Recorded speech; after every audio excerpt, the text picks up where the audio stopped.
And now it's my great pleasure to introduce Dr. Lynda Kellam. Dr. Kellam is one of the founding organizers of the Data Rescue Project and the Snyder-Granader Director of Research Data and Digital Scholarship at the University of Pennsylvania Libraries. She is the co-author of Numeric Data Services and Sources for the General Reference Librarian. She is co-editor of Databrarianship, which is the coolest word ever to say, the Academic Data Librarian in Theory and Practice. And she has presented extensively on data services, data management, and FAIR guidelines. She is the current Secretary of IASSIST, Data Management, and IASSIST is an international data professional organization. She has served in multiple leadership positions in ALA, ACRL, and GODORT. She holds an MLIS, an MA in political science, and a PhD in American history. Today, her presentation is going to be Keep Calm, Float On, Data Rescue, and You. She's going to be discussing what I find to be a truly inspiring series of efforts to ensure kind of continued access and the preservation of public federal data, the development of this data research project, and also I think just will be speaking to our current moment in a way that I think I and a lot of our community are inspired to hear about. So please join me today in welcoming Dr. Lynda Kellam. Thank you for being here. Thank you for having me. Thank you so much, Liz, for the introduction, and to the committee for inviting me. Let me get my slides up. Just take 1 second. Do this. All right.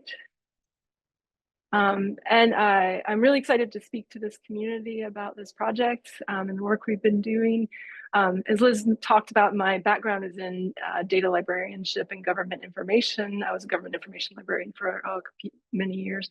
And so it's really nice to cross those divides and talk with this community, if there is a divide, and talk with this community.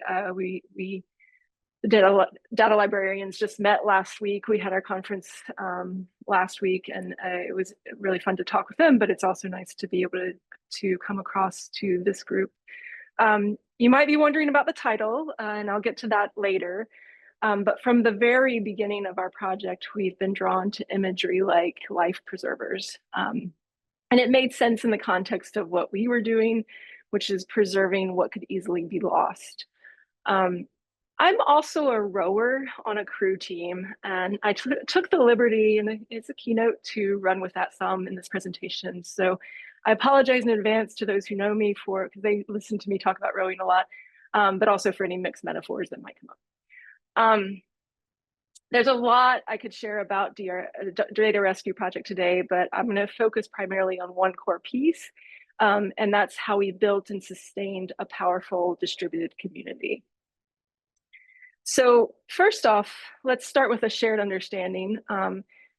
When we talk about data rescue, we mean making vulnerable data that's publicly available from the federal government and making it available in a backup quickly and preserving it in a trusted repository or some kind of maintained site that we know has a mission for long-term preservation. So we want to make sure when the CDC data started being rescued in January, we noticed that people were putting it on their personal sites, and we wanted to make sure that that data was actually being put in a place that would be have long-term preservation focus. And that includes not only the data files themselves, but also the metadata and the documentation that will make them understandable for the long term. And for us, speed was very critical because the resources were under threat. So we were trying to do this as quickly as possible, but in a way that was that took that curation workflow into mind. Our focus began with federal government data sets. That really was what we were wanting to work on. And we also really wanted to work on social data. Next, I'll explain why and what that means later. But that term data has quickly expanded as we've gained attention. So people have started coming to us with questions about websites, oral histories, images on Flickr, videos, tools, and APIs. We get questions about a lot of different kinds of things. So what counts as data has always been a moving target in the past 5 months. Because of that, we've definitely had to work as a community because our special expertise is in data. And with all of these questions, we want to be able to support the groups who are coming to us. But I will say data rescue, and because of that, data rescue isn't just about preserving data sets, and it's definitely not about hoarding, which we've kind of been described as data hoarders over the past few months. But it's about building a shared understanding of why this data matters and forming a community that can work together when that data is at risk. And yes, rowing works as an analogy. Throughout this talk, I'll use rowing as a metaphor, or later on in the talk, I'll use rowing as a metaphor because it reflects how we've worked together. We've worked in sync, we've worked with trust, and each person plays a significant role in that work. So we'll be coming back to this, I promise, in a bit. To understand our story, though, we need to go a little bit back. Government information has long been vulnerable. And this is not even in more recent years, but you can go all the way back to 1921 when a fire at the Department of Commerce destroyed most of the records from the 1890 census. And because of that, we do not have a lot of the 1890 census in this day and time. So this vulnerability of information is an ongoing thing. In the digital effort, we have ephemeral government content. We know that there are emails or there have been PowerPoints that have been used to help create policy since the 1990s. And there's not much we still have of those documents.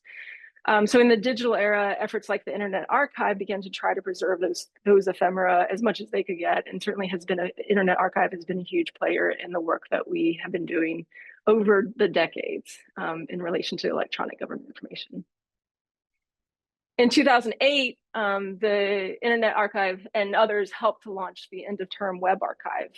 And this is in response to the transition between presidential administrations and the recognition that websites do change as we have those transitions.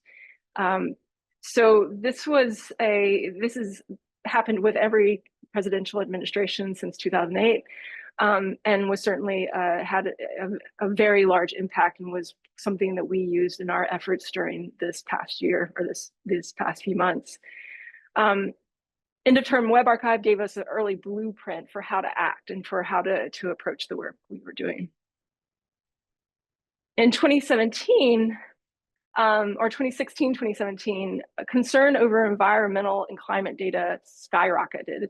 A lot of people were very concerned about what would happen to that data and who would be rescuing that. And faculty and staff at the University of Pennsylvania launched, some of you know these people, they launched the Data Refuge movement, and which helped to catalyze what became the first data rescue movement in 2017. And this Data Refuge organization no longer exists, but there's some record out there of what they have done. And we definitely learned a lot from what they did and see them as our predecessors in this process. Another group that was born in 2017 was the Environmental Data and Governance Initiative, EDGI, and they helped to create the Public Environmental Data Partners in 2024. And this has been, because these are experts in environmental data and climate data, they have done an incredible job, and especially environmental justice, they've done an incredible job of grabbing and archiving and preserving that data, as well as recreating tools that the government had created. So the FEMA Future Risk Index, EPA's EJAM, and those kinds of tools that are a little more complex than just a data set, something that people are very useful for the community and that provide data, but also provide context for the data. And then the last group is called PEGI, excuse me. PEGI is preservation of electronic government information. This is a group I've been involved with since 2016. And this is a group of government information librarians who are concerned about ongoing issues with electronic government information. And they were some of the first to actually call attention to the fact that we were losing so much at that time. And they are still active. We are still active and working in this area.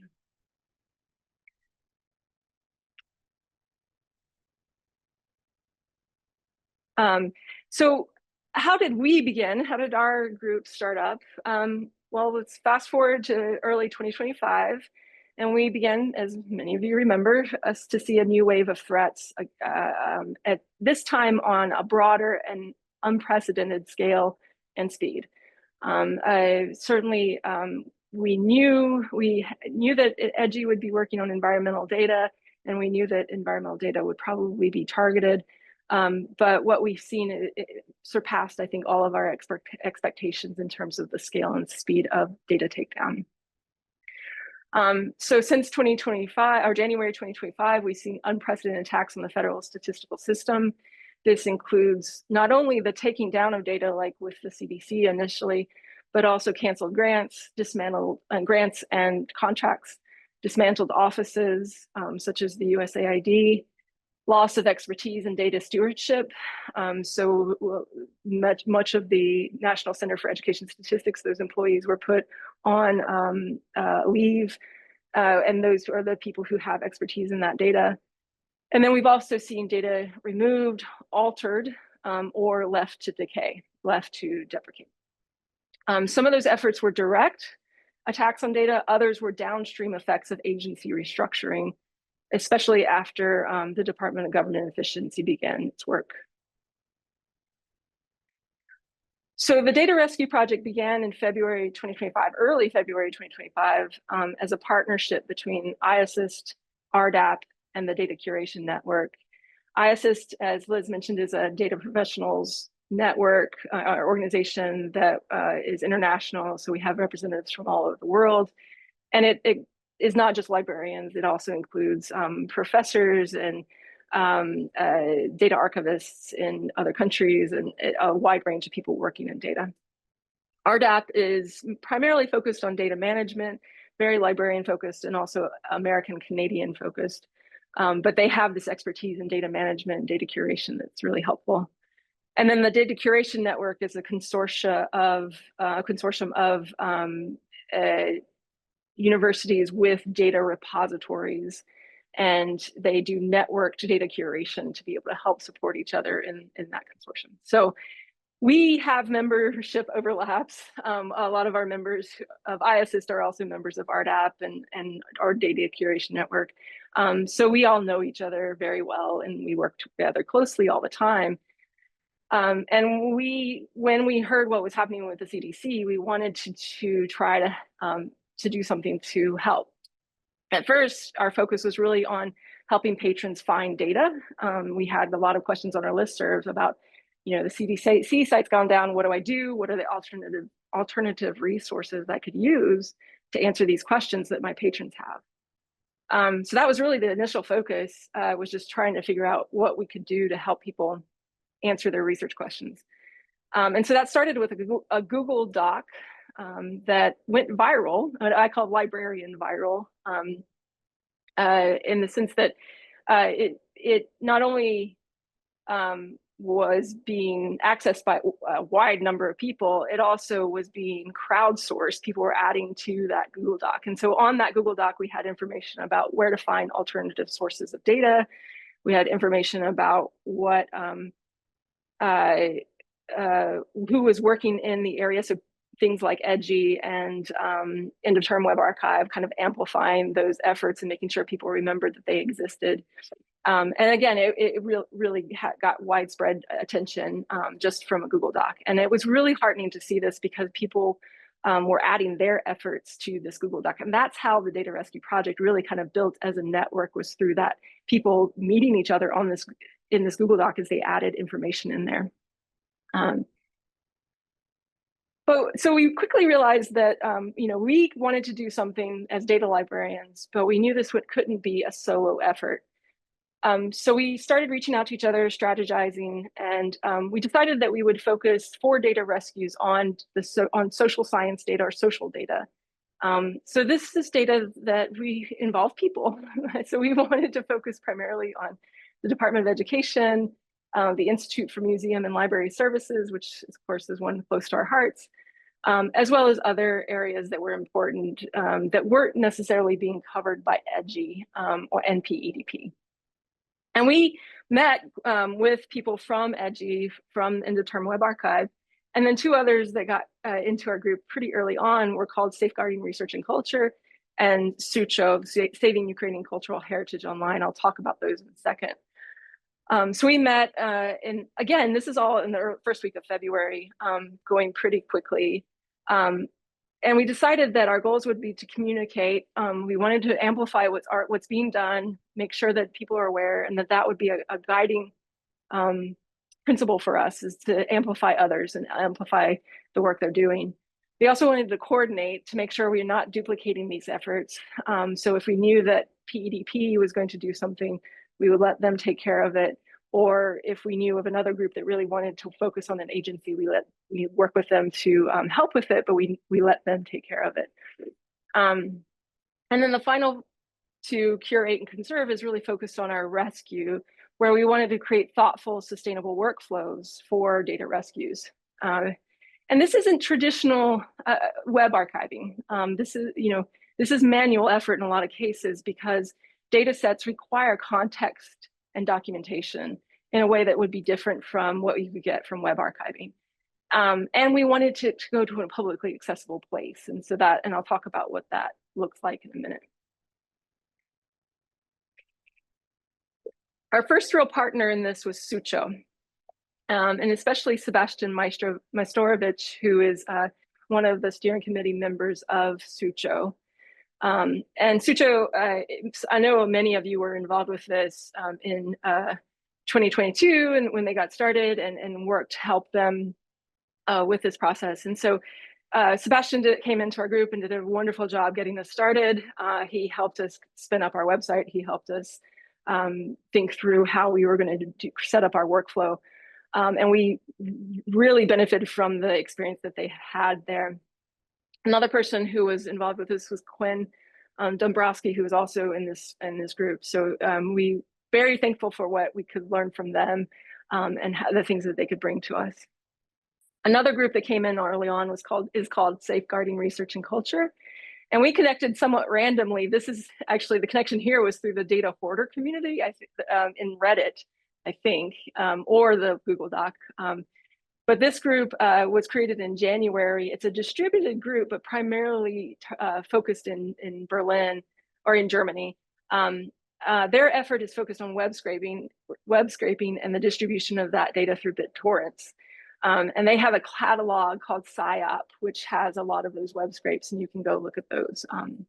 Happy to talk more about the work that they're doing, but they became a key player in what we do, and I'll talk how this works together in a minute.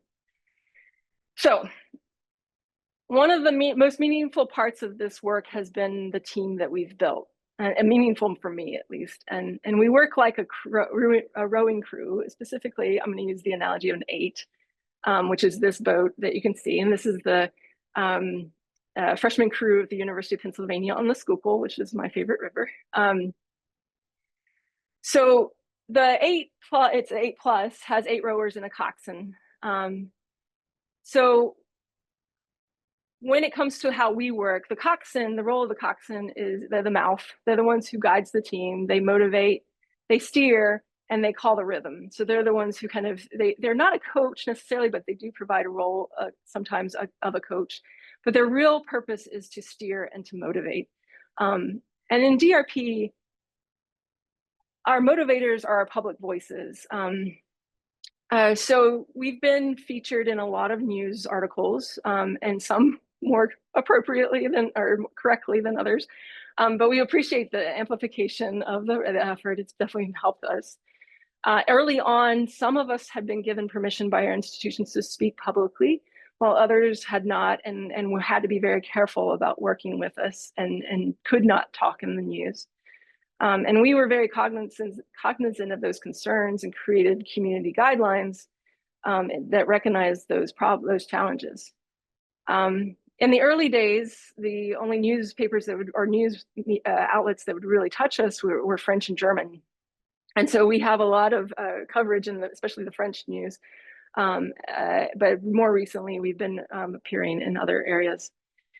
And the point here is that the articles are not just about us, it's about that wider effort. One of the things I've really enjoyed is I will tell journalists to go talk to PEDP or talk to Henrik at SRC. Others will encourage journalists to come talk to us. And so through these they have gotten to know this network as well, because we're pointing to each other and making sure that we include the others in what they're doing, because we know we're not the only ones doing this work. The stroke seat, so if we go back to our analogy, the stroke seat and the 7 seat, these are the ones who set the pace. So the stroke seat is really important for having good, consistent pace, and the 7 seat mirrors it and communicates that down through the boat. So these are the ones who really make sure that the rest of the people in the boat know what to do and how fast to go, how slow to go. So in this case, this is our leadership. We don't really have one, we have a steering committee, but we don't have one leader in our group. But our group helps to set the tone. We help to encourage people if they're struggling with a particular rescue. We help them to align with each other. So if somebody's wanting to work on something, we will try to get them connected with another person. Well, there's about 8 people on this steering committee, but we all play different roles. We all have different strengths. I'm one of the talkers. We have other people who are good at metadata, and so they don't let me do that part as much. And then we have people who are the technical. Sebastian works as our technical expert. So really the strength of the data rescue project is in that collaborative rhythm that we are able to work together. On the next part of the boat is the engine room, what's called the engine room, or you sometimes called the meat locker. These are the powerhouse rowers. These are the people who are really strong, who can push hard, and you are pushing with your legs. So in DRP, these are, I think, the web scrapers. So these are the ones who can act fast and go in and do bulk downloads very quickly. Many of these people work through safeguarding research and culture for our group. And then we have other people who've just found us randomly. One person in particular started just scraping data on his own and then ended up finally reaching out and getting in touch with us. He was adding things to our tracker and hadn't even talked to us, but he's now an integral part of our group. Some of this data, these bulk downloads and bulk scrapes are in SIOP, and some are in Internet Archive. But this is really kind of the focus is when we got to do something fast and we want to get this entire website, let's just use this group and they can do that. And the last part of the boat is the bow. They're the precision rowers. They have to be really good at rowing because they help to balance the boat out and help to steer in their own way. If they're not very good, they can throw the boat off. And I am never in the bow because of this.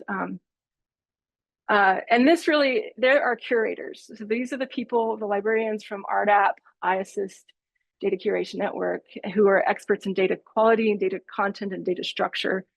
And they work closely often in tandem with the web scrapers.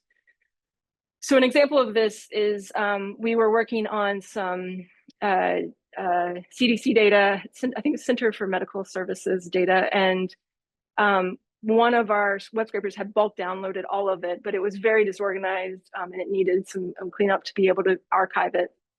And we had members of our group come in from Cornell who are RDAP members and IASSIST members who ran a data rescue. And instead of rescuing new data, they used that data that was bulk downloaded, reorganized it, and archived it with Data Lumos. So that's how one of the examples of how we work together through this process and making sure that we have redundancy in what we're doing. So this community is pretty large now. We have over 800 people signed up to actually do data rescue. Not all of them do this. About 100 are really active. We have over 1,000 subscribers to our newsletter and about 4,700 followers on Blue Sky. It's small reach, but for a library community, I think it's pretty significant, and we've been able to grow it pretty well. So why am I using this analogy? Why do I think it's important to use this analogy of rowing?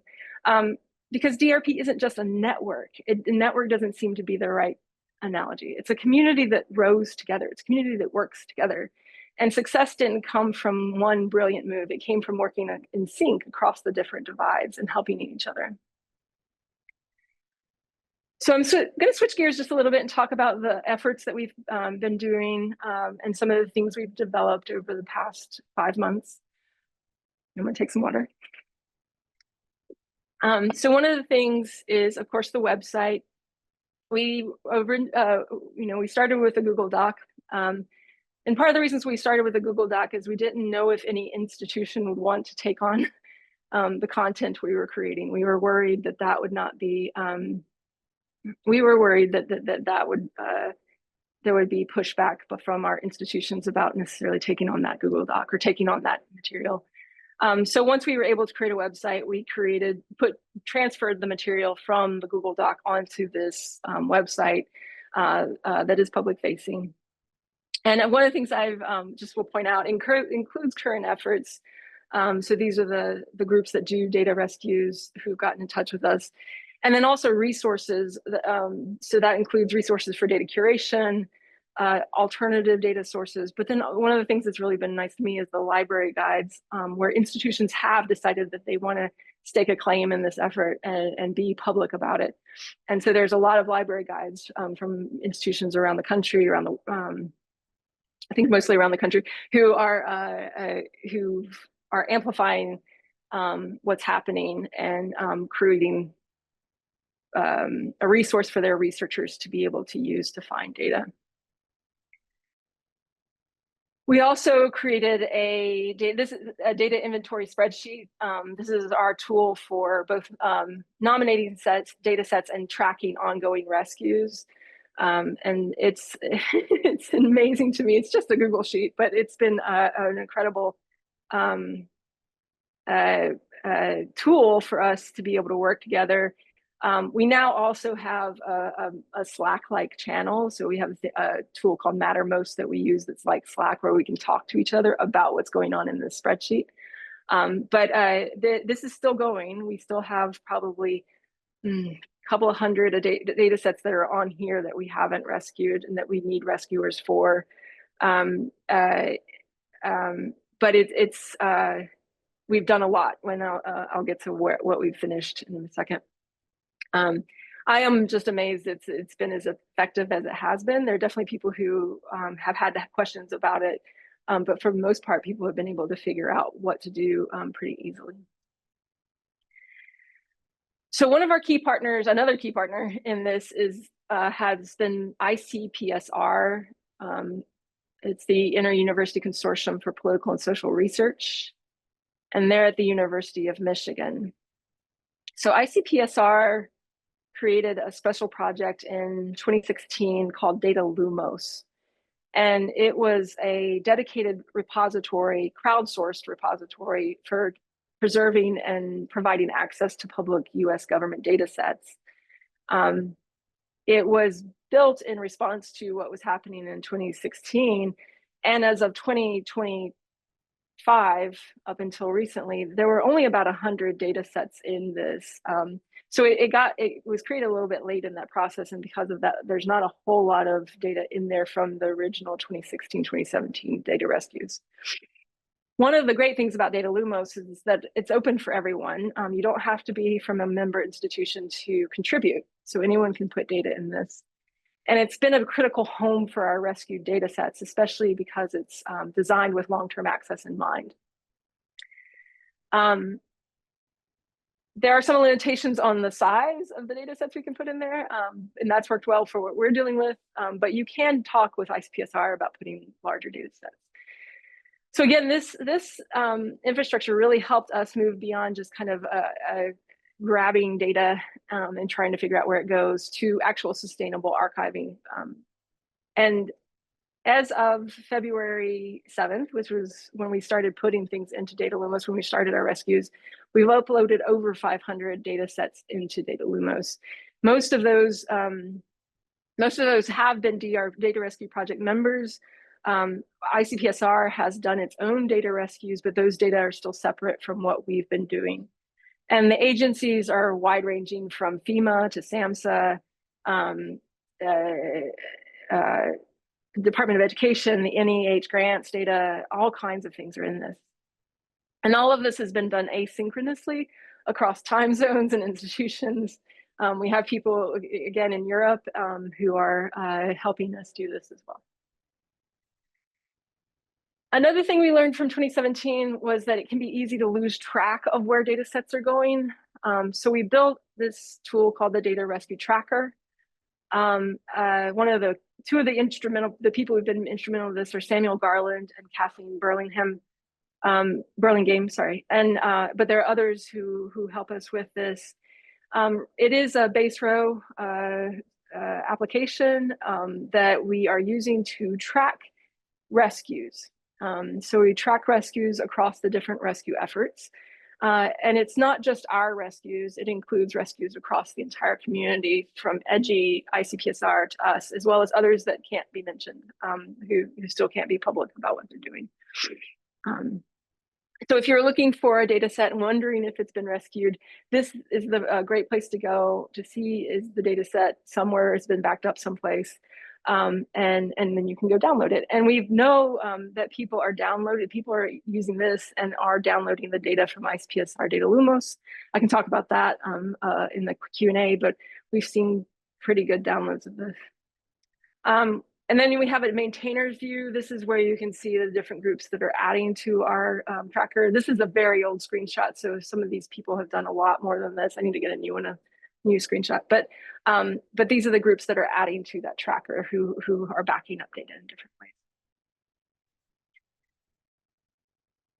Another thing we've been doing is, in addition to our own asynchronous data rescues, as well as a couple of synchronous, we wanted to create a toolkit for people to use. And this is building off of some of the resources that have been created in the past. Certainly data refuge, workflows, and advice. UW-Calma data rescue book that's listed on this page is actually directly from the data refuge work. So this was built, it's an OSF page that you can go and access the resources, including a lesson plan, sample communication, and other kinds of resources if you are wanting to do your own data rescue.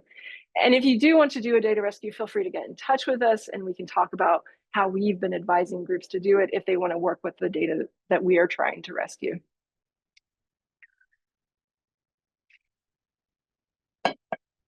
In the interviews, being another place that we're working in is related to telling the stories of government data. And in the interviews, a lot of time people ask us, why does this effort matter? And one of the things that we say is that because the government data helps us tell the story of who we are as a nation, and the stories of who we are as a nation. And storytelling, that storytelling aspect has always been a part of the DRP. It's something that we really care about.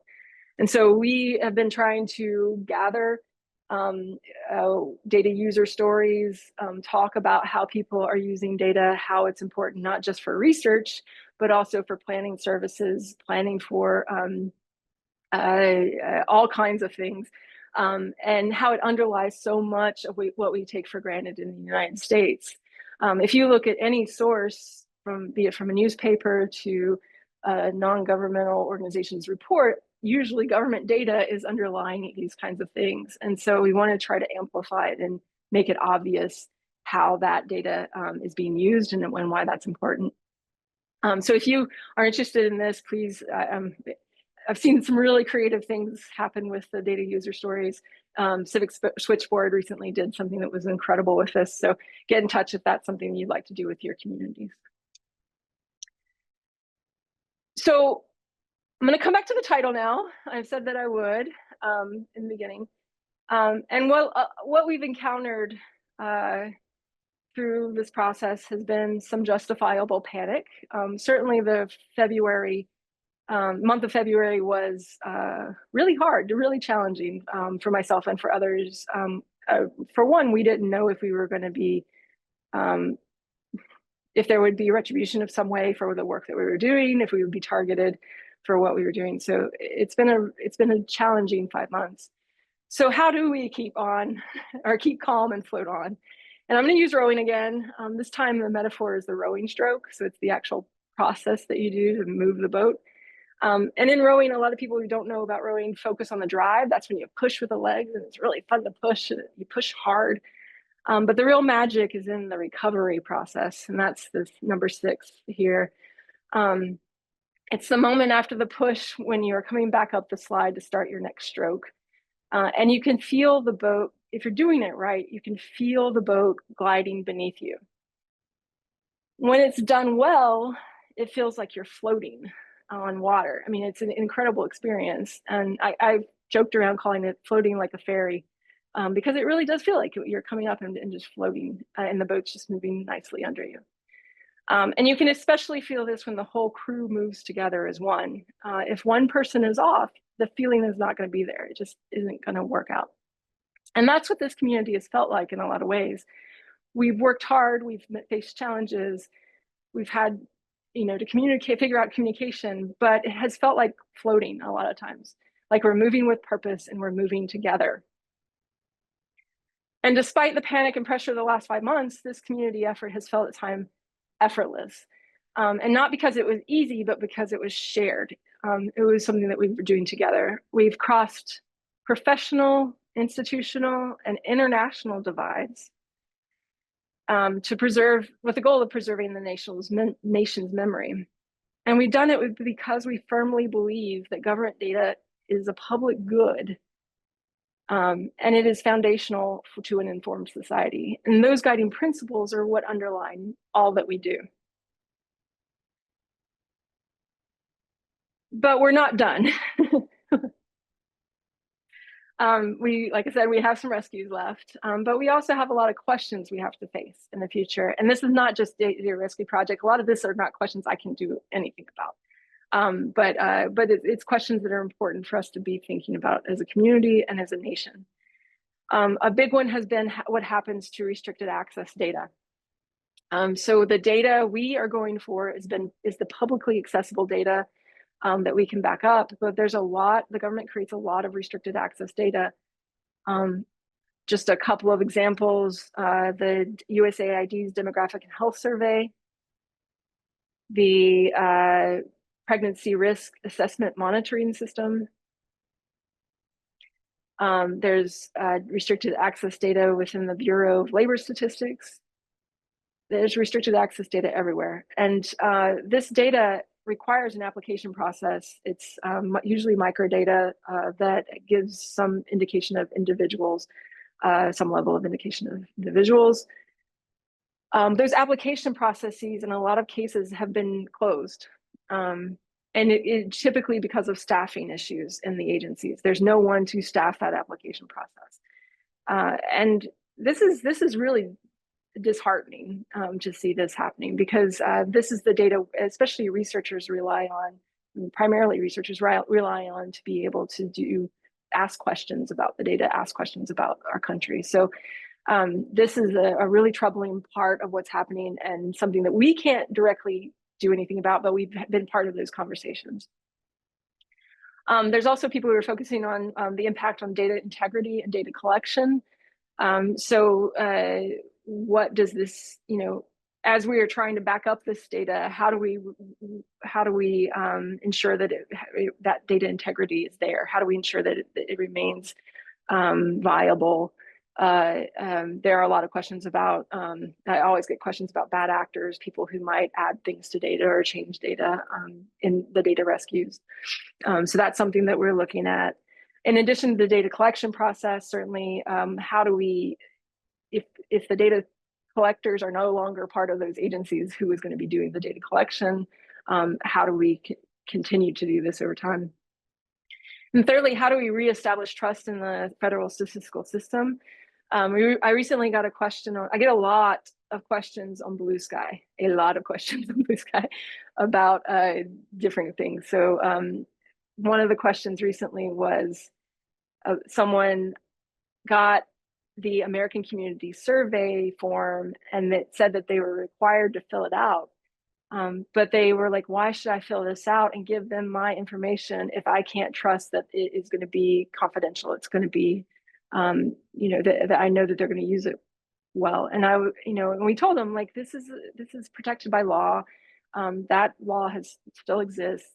Your information that you put in the American Community Survey is held confidential. But what that indicated is this kind of lack of trust in the system itself that's been caused by what's happened.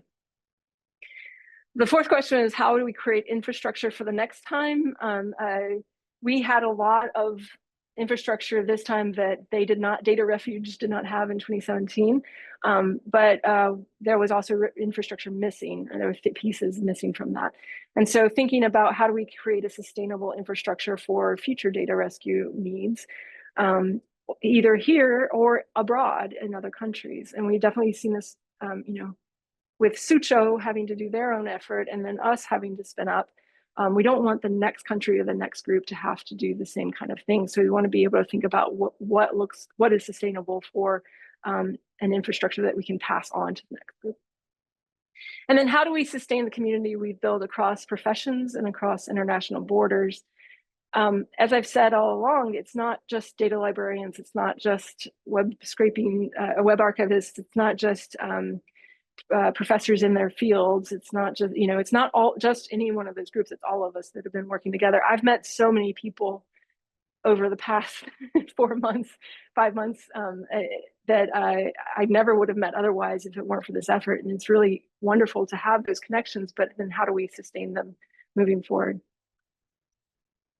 So if you're interested in this work, there's definitely a lot of ways to get involved. One is just sharing resources and with your professional and personal circles. A lot of people don't have the time or the abilities to necessarily get involved in the rescues. And so that's fine. Really what we need people to do is talk about what's happening and why it's a problem, and make sure they're talking not just with their friends in their own professional circles but also talking with their family and people they know at their running club or whatever, that you are telling people this problem is happening. You can rescue data, join us for a data rescue event, or create a data rescue event on your own if you'd like to do that. I'm also very into storytelling events, as you probably have just seen. So if that is something that's more interesting, I can give you some examples of where people have done that. We also, you can add, if you've rescued data, if you are working in an organization and you've actually rescued data and it made it publicly available in some way, feel free to add those links to the tracker. And that's a way that we can kind of build out the tracker and make sure that people can access, know where to go. And if you are able, a lot of us are taking contributions. We are taking contributions just to support our infrastructure right now, but also with the idea of infrastructure in the future. ICPSR has taken on an incredible amount of data, which means that they are going to need to continue building their infrastructure. So they are also a place that could, if you are able to, could contribute. So this is, as I've talked about, is a grassroots, distributed, incredibly collaborative effort. Our role has been to bridge the spaces between librarians, researchers, technologists, and community advocates, and all for the purpose of protecting public data as a public good, and ensuring that we have access to our nation's history. So we'd love to hear from you if you have questions, or I'm happy to take questions. And I'm also going to share these slides on Zenodo, so you'll have access to the links that way. So thank you very much, and I look forward to the conversation. Thank you so much, Lynda. I don't know if you can see it, but there is a new reaction in in Zoom webinars, so people are clapping. Thank you, everyone that's clapping and using emojis, and I'm clapping as well. Truly, thank you for this important presentation, and it's amazing to hear the data rescue efforts. Just as a reminder for those that are attending, if you would like to ask a question for Lynda, please put that in the Q&A. You can use the Q&A function in Zoom. But because there's not anything in there, I get the pleasure of the first question, which is very exciting. I was taking so many notes, and I feel like I'm now thinking about, how vulnerable this information is. And I also remember that I was giving a presentation recently about reparative archives. And one of the audience questions was, what can I do? I feel helpless, right? What can I do in this moment to archive this data? And I feel what you've pointed out for us is that maybe the answer is find the community, right? And that's like, I feel like rowing is your metaphor, and, the resistance in Star Wars is my metaphor, like find your place in the resistance, right? Like what's your place? What's your place in the resistance? And so that's the one thing that I had to make sure to say, right? Is like that I feel like people are feeling the vulnerability and the need, right? So that leads into this question, which is, how are you finding that that balance between the participatory nature, the kind of need and the urgency, balancing that with the need to make sure that the preservation quality is there? Yeah, that's that's a great question. And that's one that we've struggled with, especially those of us who are data librarians and wanting to make it good, so one of the things we've been able to do, Data Lumos will allow us to add each other to the entries. So if somebody has an entry that we need some work or need some help, and there's definitely some there now that need some work and help, we can be added to it and go in and add metadata for that. So that's been one way, and one way that we've kind of dealt with that. The other thing is just having, we've been doing, not recently, but we were doing bi-weekly meetings. So we would have, and we took this from Sucho actually, which did way more, I think, meetings, but bi-weekly meetings, office hours is what we call them. So people can come in and ask questions. And if they're running into any issues, we can talk through the kinds of things. We've actually, in those office hours, walked through kind of how to use the data inventory. There's going to be problems, right? There's going to be places where things aren't done as well as we might like, or at all. But one of the things people can help with is just quality control. So we've had some people go into the tracker and just click through links to make sure everything matches up with what it says it is. And then if it doesn't match up, get in touch with us and we can fix it pretty quickly. So there's that's what the community can help with, is really that quality control. ICPSR from the get-go, from the very beginning, was very supportive of us using Data Lumos. We didn't ask for permission at first. At first, we were like, we were just going to put stuff here because they told us it was crowdsourced. So, but when it got to the point where it was going to be, 500 over 500 data sets, and some of these are large data sets. I definitely got in touch with the director to make sure that it was okay for us to be doing this. We just didn't want to start overloading their systems. And Maggie, who is an incredible human being and has been just a rock through this whole process, she's the director of ICPSR. She said, do what you can, just use it, and we'll figure it out as when we can. So they're looking at a possibility of creating a tool where we could clean up metadata in a crowdsourced way for Data Lumos. So that might be coming. But there's also a project where you can help ICPSR clean up their metadata for the rescues they did, and they still need help with that. So if you are very into metadata and have attention to detail, that's a project anybody can work on, and I can get you started on that. So I hope that answers your question. I mean, we've tried to be as we try to train people and we try to provide as much information as possible. But certainly there are going to be places where we just have it backed up and we may not have it backed up well. Yeah, absolutely. I was writing down some notes while you were talking, like this isn't the moment necessarily to achieve perfection, right? Yeah. Yeah. But also very exciting that there are these opportunities for people to contribute in so many different ways. And again, pop into the Q&A if you have any questions, but it sounds like I now get the pleasure of second questions, which is amazing. So I was really struck when you were talking about data user stories. I found that like fascinating and such a good way in for people to understand a question that you posed kind of at the beginning of your presentation: what is data, right? But also why these efforts are so important in a kind of personalized way. And so the question that I had was, are you finding that these user stories are growing awareness of how data is foundational to many of the services, but also research and all kinds of things that we rely on? I think this is very related to what you said about public data is a public good, right? So do you find that these user stories are growing that awareness, or maybe how they're growing that awareness? Yeah, I mean, it's hard to say whether I don't have empirical evidence to say that this is how they are growing out awareness, but I think that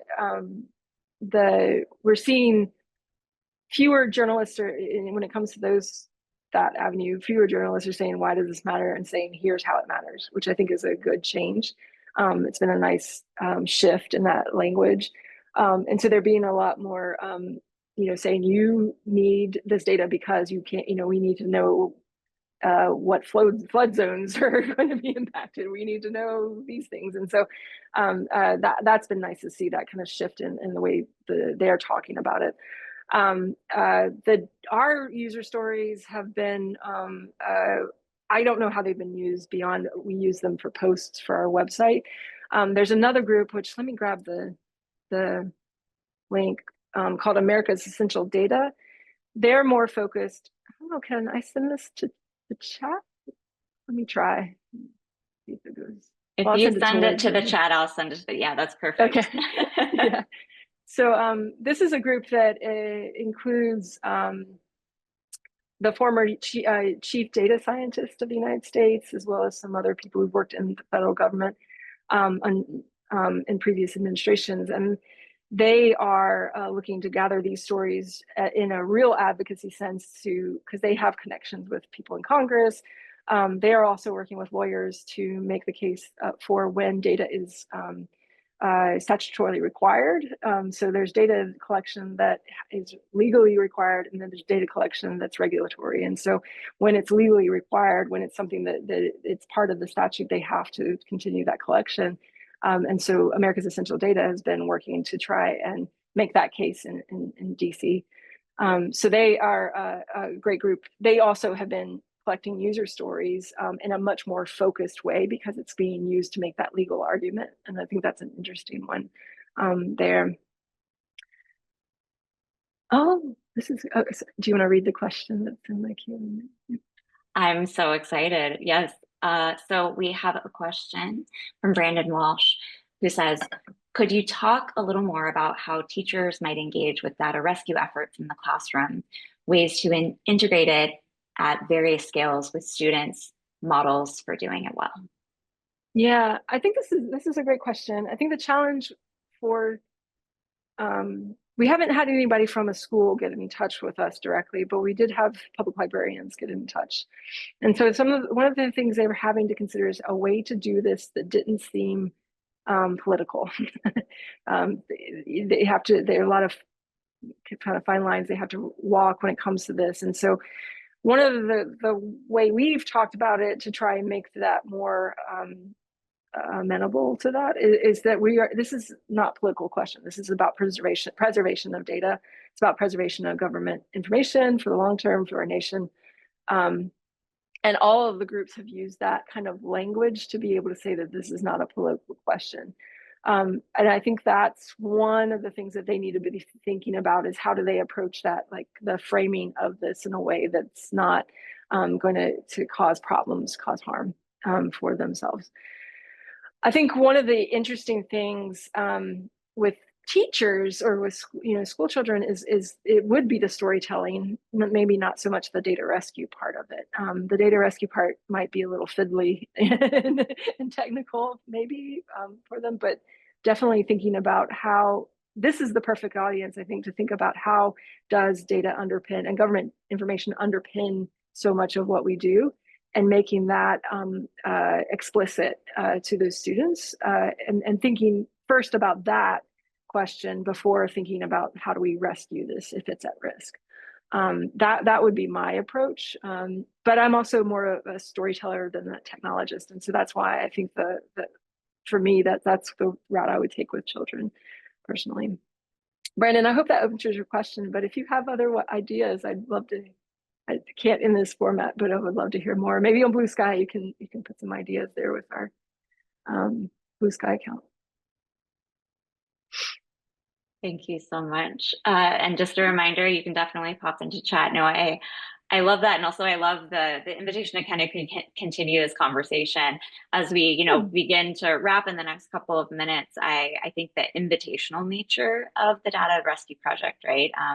The metaphor of rowing, but also I think I was really struck. I wrote, I put network there and crossed it out and then put community, right? Because it's kind of a new way of thinking about, networks of people. It's not really, what we're talking about here. It's really about a community that's expansive. Yeah, and I think that's what's important to us, because we have a network that underpins us, but it's not what really makes it powerful. It's not what really makes us work together. And what's been nice is for the most part, the lack of ego in this group, whereas networks are ego-based, right? And the structure. So while I think by nature of our name, the fact that we are called the Data Rescue Project, we get a lot of attention, but we've been trying to spread that attention out and make sure that other people are recognized for the efforts that they put into things, because we cannot do it all. There is absolutely no way we could do, with the scale of what's happening, that we could rescue all of the things. And it does feel like a community when we get together. In our office hours, it's very collegial, it's very open, and people, there are challenges certainly for communication, but it's not, I think everybody has, again, that goal in mind of rescuing this data and working for public good, for the public good. Yeah, thank you. I'm reminded of the ways in which, we need to find community in times where things like our data are at risk, or, other things that are at risk right now under the, challenges of this administration. And I find it so hopeful when I hear stories about, communities where it's, welcoming, and we have a mission, and we have, we share the same passion. So again, we have, if you want to respond to that, please always interrupt me. Yeah, and I think that for me, the nice thing, it's been international too. We have a lot of, we have had a lot of people across the United States and Canada as well, I should mention, but to have that, the Canadian, the European interest, and further than that too, that interest in what we're doing and desire to help has been really nice. An example of this repository in Germany, based out of Germany, called Pangea, got in touch with us, asked about NOAA data. They primarily focus on environmental data, and we gave them, talked to them, had some members of our group talk to them, and started some conversations, and they reached out to NOAA and talked about ways that they could directly mirror NOAA's data, right? And so even though we didn't do that, we're not working on that, that conversation helped to build out that effort, and it's heartening to see that happening in other countries. Other countries also have their own challenges they're facing, and to be concerned about what's happening for us is great. It does show the power, or the the breadth of American data. And an example I can give you is from the Demographic and Health Survey, the USAID's Demographic and Health Survey. That data is integral to what the UN uses for the Sustainable Development Goals or the Sustainable Development Goal indicators, right? So to be able to create statistics around the Sustainable Development Goals, they use our data, USAID data, to answer those questions.